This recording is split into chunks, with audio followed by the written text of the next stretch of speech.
En este vídeo vamos a ver un par de posibles orígenes del participio de futuro latino, concretamente del activo, que es el que tiene interés. Esto es un recurso para mi artículo en el que hablo precisamente del participio de futuro, no solo en latín, sino también sus restos en el español.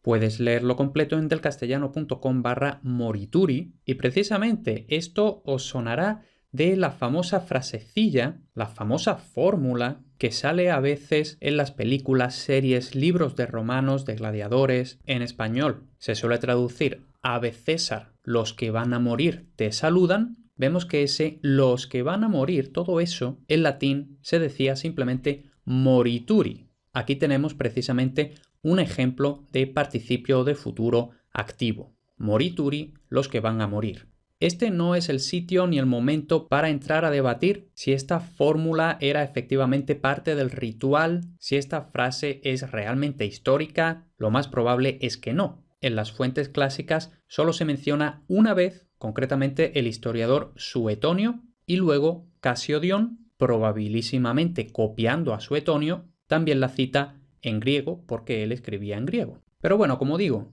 la cuestión histórica no es la que nos preocupa aquí. Esto de morituri te salutant no es más que un ejemplo para que veamos qué es el participio de futuro, cómo se puede traducir en español, sembramos la duda sobre si esta fórmula es histórica o no, y ahora ya sí, vamos a lo meramente lingüístico. Para ponernos en antecedentes, tenemos que decir que efectivamente el participio de futuro sí existe en otras lenguas indoeuropeas, al menos en el griego antiguo, ¿no? Por ejemplo, tenemos lison, voz activa, lisomene, voz media, licesomenon, voz pasiva.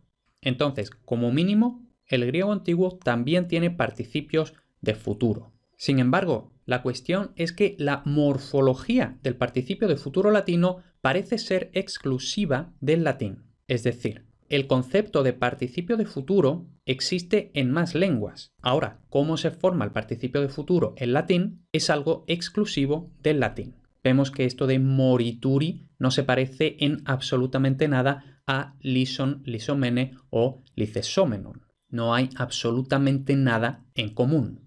Entonces tenemos que intentar ver de dónde puede venir la forma del participio de futuro latino, concretamente esta parte tur, que es la característica, ¿no? En morituri. Pues bien, para eso vamos a ver un par de hipótesis, supongo que habrá más. No parece que sea posible realmente terminar de decantarse por nada. La primera de ellas es la que a mí me contaron en la universidad, que se basa en un sufijo desiderativo. Entonces vamos a ver qué es esto. El sufijo tur, que puede tener la T o no, pero por ejemplo en morituri pues tiene la T.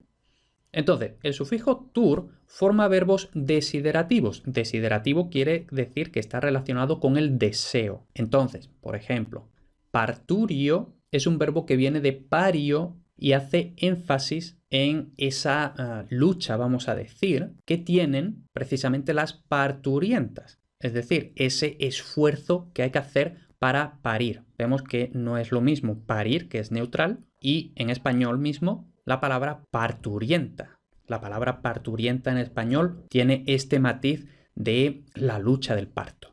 Otro ejemplo, nupturio, que procede de nubo. De aquí viene todo esto en español de nupcial, etc. Y la diferencia es que en nupturio estamos añadiendo este matiz de estar deseando casarse. Y por último, el verbo cacaturio, y aquí, según lo que llevamos explicado, podemos suponer que el significado es tener muchas ganas de cagar. Como ya había adelantado, la noción de deseo está muy vinculada con el futuro. Al fin y al cabo, lo normal es que se desee algo que ahora mismo no es, sino que se espera que sea en el futuro. ¿Vale? Entonces, esta es la conexión entre estos verbos desiderativos con este sufijo tur y los participios de futuro también con el sufijo tur. Y naturalmente, antes de continuar, no vamos a quedarnos sin ver un poquito más sobre cacaturio. Entonces aquí tenemos este epigrama de Marcial que dice así: In omnibus vaquerra quod conclavibus consumit horas et die toto sedet, que naturit vaquerra non cacaturit. Entonces vemos en el último verso que de hecho usa dos verbos con el mismo sufijo. Y mejor que traducir el poema de forma más o menos literal, Me parece más interesante leer una traducción de finales del siglo XIX, con todo lo que ello conlleva. Yo leo la traducción y tú intentas reconstruirlo. Bacerra todas las horas y todo el día se pasa metido en el gabinete no para vaciar su panza, sino para prepararse a nuevamente llenarla. Lógicamente, una traducción que se publica con una imprenta, una editorial, etc. a finales del siglo XIX no puede decir que está deseando cagar. Pero vemos que habla de vaciar su panza. ¿Cómo hace uno eso? Pues cagando.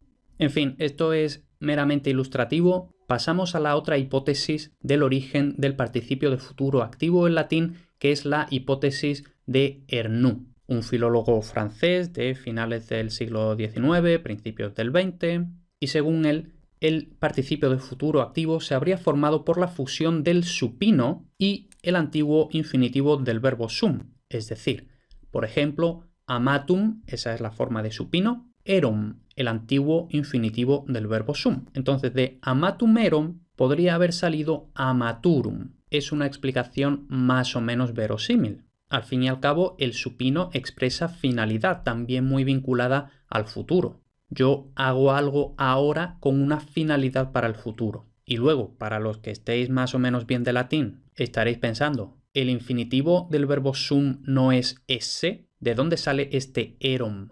Bueno, como se dice aquí, supuestamente es el antiguo infinitivo del verbo sum. Y esto es verosímil si tenemos en cuenta que en osco y en umbro, que son lenguas muy emparentadas con el latín, efectivamente tenemos esum y erum. Por tanto, sí es verosímil. Además, tenemos que tener en cuenta que en el latín más arcaico el participio era invariable, es decir, siempre era amaturum, que como habíamos visto en la diapositiva anterior, es exactamente la forma que podríamos esperar de amatum erum. Y luego, como sabemos de las clases de latín, los participios son variables y concuerdan en género y número con el sujeto. Entonces, a partir de esta forma inicial invariable amaturum, por analogía con otros participios, se habría creado la flexión completa, amaturus, amaturi, amaturas, etc. Estas son las dos hipótesis. De la primera no conozco la fuente, eso es lo que me contaron a mí en la universidad. La segunda es la que comenta Ernoult en su gramática histórica latina. Las dos son verosímiles, ya sería cuestión de ahondar un poquito más en los detalles, argumentos, contraargumentos, etc.